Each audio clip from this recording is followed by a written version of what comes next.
এই মুহূর্তের সবচেয়ে গুরুত্বপূর্ণ খবর, সিন্ডিকেট চক্রের বলি বরাকবাসী।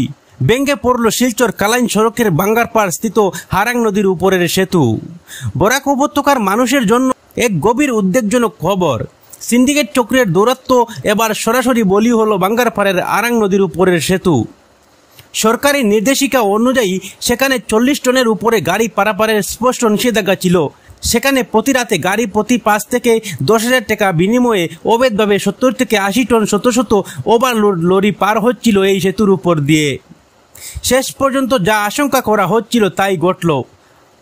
আজ মধ্যরাতে দুটি ওভারলোড লরির একসাথে পার হওয়ার সময় ভেঙে পড়ে শিলচর কালাইন সড়কের অন্যতম গুরুত্বপূর্ণ সংযোগকারী হারাং সেতুটি। দুর্ঘটনার জেরে পুরো অঞ্চলে চাঞ্চল্য ছড়িয়ে পড়ে এবং যাতায়াত ব্যবস্থা পুরোপুরি অচল হয়ে পড়ে। স্থানীয় সূত্রে জানা গেছে, প্রতি রাতে এই সেতুর উপর দিয়ে শতাধিক লাইমস্টোন, সিমেন্ট ও কয়লা বোঝাই লরি পার হতো, যার জন্য সিন্ডিকেট সদস্যদের হাতে গচ্ছিত হতো বিশাল অঙ্কের টাকা। একাধিকবার সংবাদ মাধ্যমের রিপোর্ট প্রকাশিত হলে প্রশাসনের পক্ষ থেকে নেওয়া হয়নি কোনো কার্যকরী পদক্ষেপ। এই ভয়াবহ দুর্ঘটনার পর সাধারণ মানুষের মধ্যে ক্ষোভের সঞ্চার হয়েছে। প্রশ্ন উঠেছে, এই সিন্ডিকেটের চক্রে মূল চক্রীরা কারা? কেন তাদের বিরুদ্ধে ব্যবস্থা নেওয়া হচ্ছিল না? আর কত বড় ক্ষতির পর প্রশাসন নড়ে চড়বে? বর্তমান সেতুর দুই পাশে যান চলাচল সম্পূর্ণরূপে বন্ধ।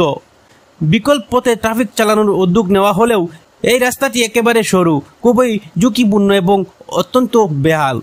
এলাকাবাসীর দ্রুত তদন্ত পূর্বক দোষীদের বিরুদ্ধে কঠোর শাস্তির দাবি জানিয়েছেন। একটি অব্যবস্থাপন বলি হলো একটি গুরুত্বপূর্ণ সেতু। এ শুধু একটা কাঠামোর পতন নয়, প্রশাসনের উপর থেকে ভরসাও পতন। এখন দেখার বিষয়, এই ঘটনার পর প্রশাসনের ঘুম ভাঙে কি না।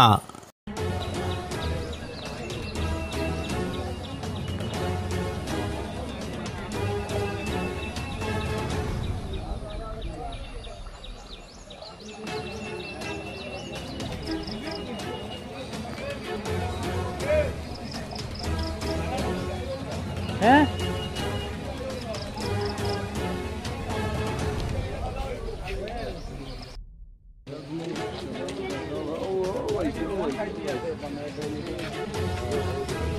জানি এটা ভালোই পুজো নাই, ভালোই পুজোর যারা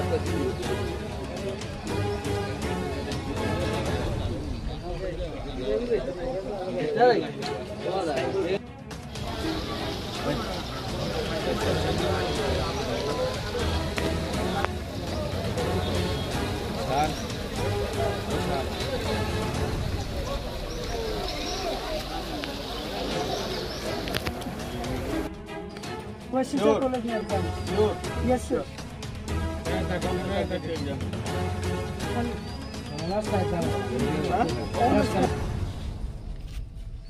कितना स्टूडेंट होगा? करीब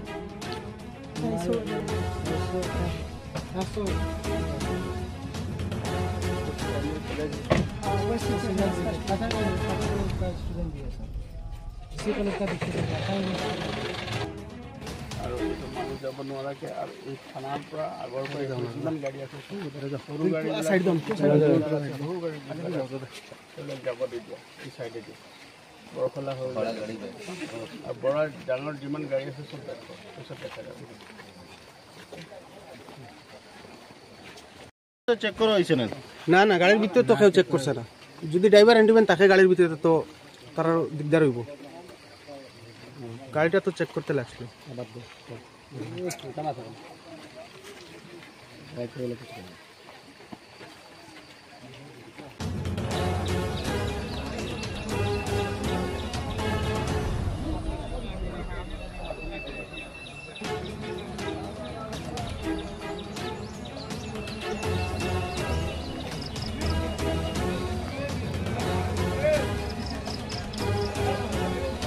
হ্যাঁ